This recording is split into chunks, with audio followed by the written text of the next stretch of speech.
Another week, another transatlantic royal drama. Where would we be without them? This time over the name given to the Duke and Duchess of Sussex's new baby, of course, Lilybet, the personal nickname of the Queen.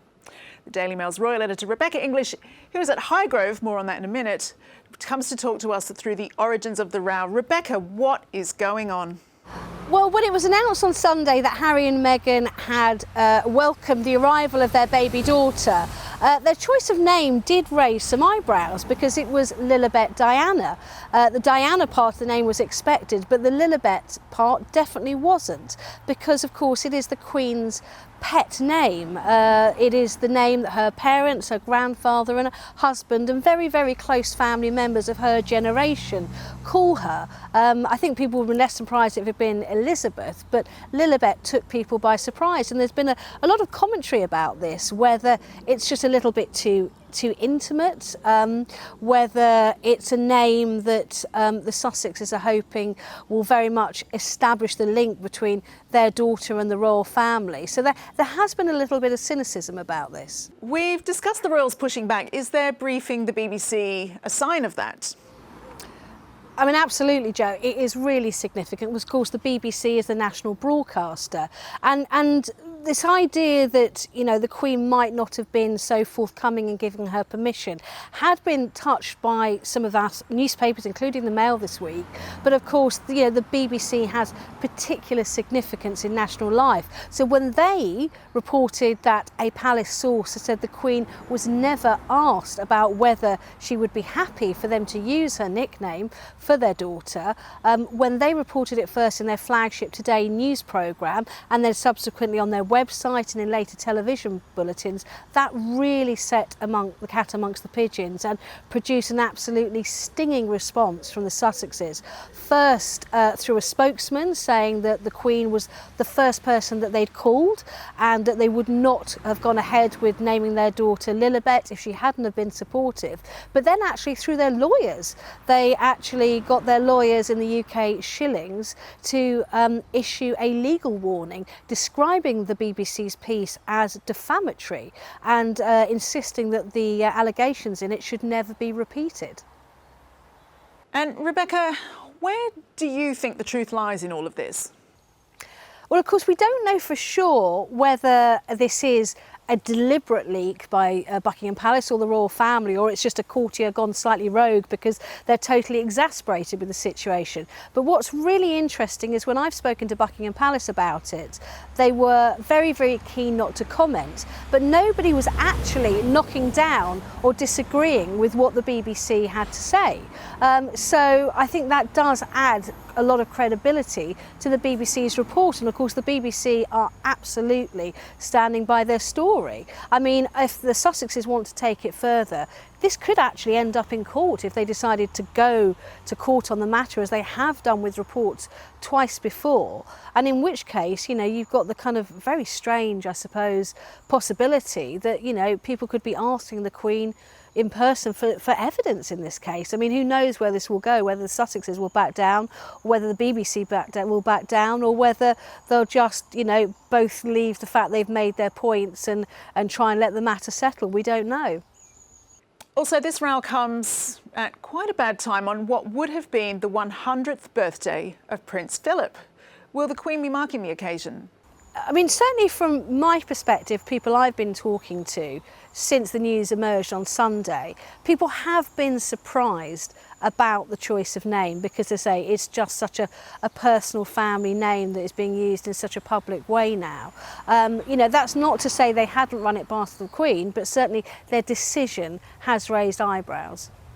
Well, let's get the views now of our esteemed panel. This week I'm joined by the Mail and the Mail on Sunday's star columnist Sarah Vine and the paper's diary editor, that's right, he's daily now for all you Richard fans, it's Richard Eden. Welcome to both of you. Now, Sarah, you wrote this week that you were surprised at the choice of the name. I was really surprised. I mean, I expected them to have Diana in it because that would be obviously because Harry's so important, you know, Diana's so important to Harry. But I did think Lilybet was very odd. I mean, it is the Queen's nickname. It's not even a proper name, really, and it just feels like such an intimate nickname as well. It was, you know, she was called that by her, I think it was her uncle or something like that, or her grandfather, by her father, and Prince because she Philip, couldn't pronounce her own name, and Prince Philip used it for her, and I honestly just think it feels quite cynical. I'm really sorry. I just did think it felt really cynical.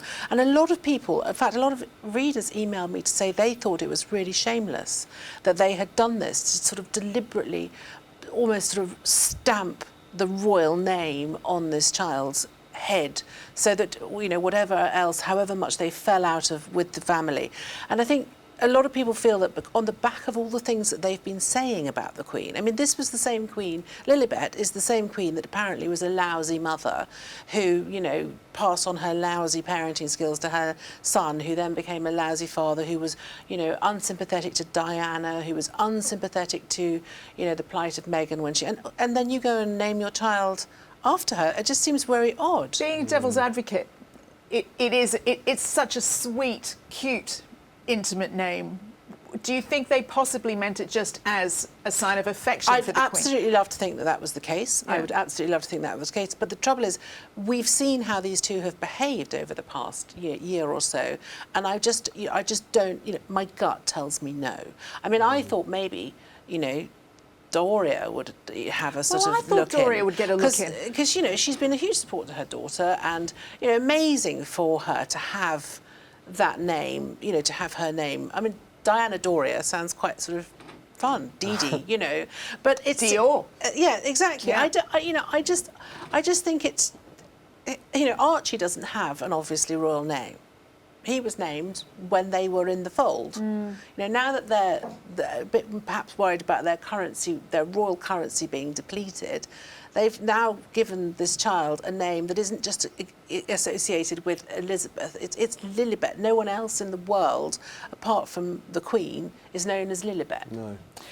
Now, speaking of the Queen, obviously, Richard, they were saying that Her Majesty was the first person they spoke to. Whether or not they consulted the Queen about this name is up for debate, clearly, but they do seem keen to show the world that they're on good terms with the Queen.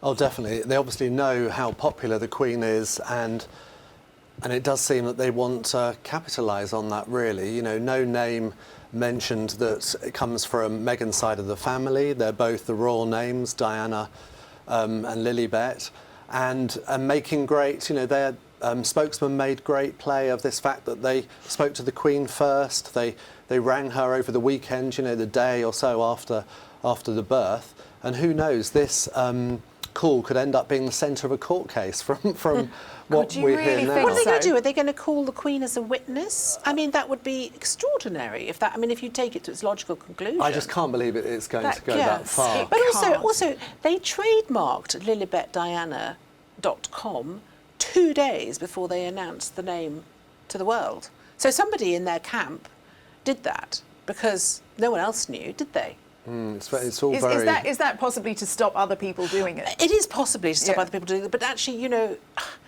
But that's very significant if true, because that would mean they've decided on the name before speaking to the Queen. Well, they might have spoken to the Queen about it 6 weeks ago. We all knew they were having a girl. But also, it's such an American thing to do, trademark a child's name. You know, they did it, didn't Kanye West do it with his kids, or was it Beyonce? You're the cool one. I don't know anything about Kanye West. It's the sort of thing that you do when you're thinking, OK, this is going to be a brand.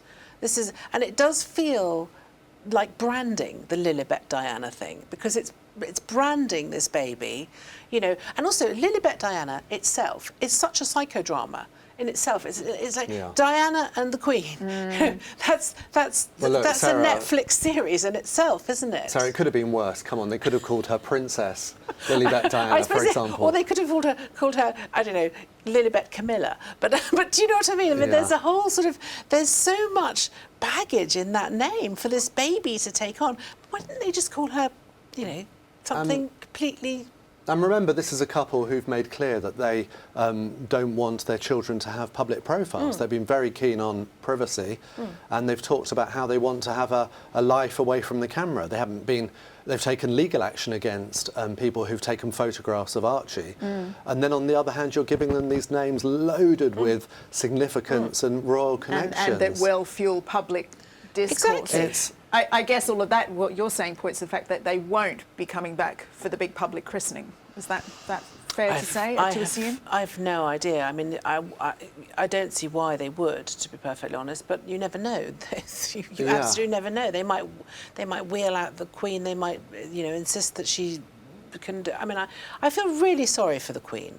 I mean, she's, it's been quite a year. It's been a terrible year, and I thought that picture of her she was giving him the rose for Philip yesterday. She looked really forlorn, actually. She was wearing a dress and a cardi, and she just looked a bit.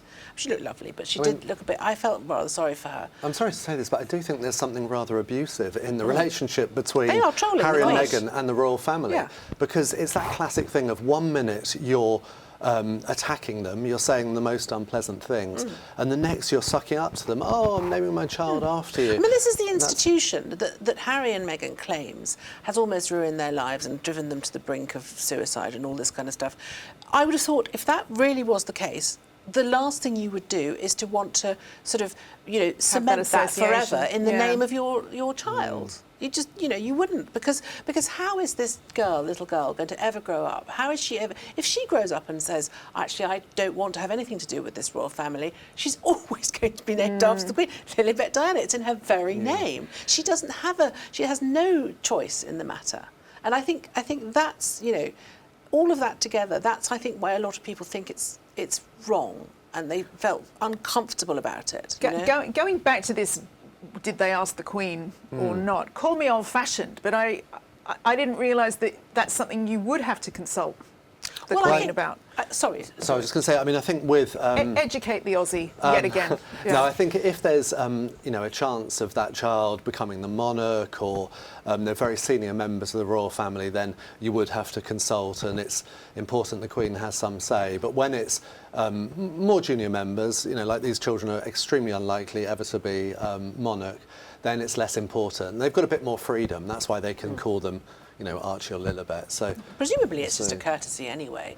But also I think the reason they would have had to have asked her permission is because it is her nickname. It is not her name that they are using. They are using her private family, nickname. Which they know will get a lot of media attention. Exactly. Yeah. That's the thing. That's why it's so significant. I think if they'd called her Elizabeth, it wouldn't have been nearly as significant. No. It's because it's this very private nickname that her husband used for her, her parents used for her. She's, it's such an intimate thing. So some people have speculated that the name Lilybet will be the thing that possibly simmers down the warring factions of the royal family. I take it from what you're saying that neither of you think that's the case. Well, my goodness, I never thought I'd wake up this week and find, the BBC that never reports royal gossip, reporting this row, and so it seems to have created a whole new battle between the royal family and the Sussexes. None of the other royal children have done it. I mean, again, there's a sort of entitlement there, isn't it? Why are they entitled to use the Queen's nickname? Why can't William and Kate? Because William and Kate would not be so presumptuous. Let's be frank, this never would have occurred to Zara Tindall to name their daughter Lilybet. They would know, not in a million years. They would think it was presumptuous and arrogant and entitled, and they wouldn't do it. Gosh. But of course, Harry and Meghan, oh no, they're different, always.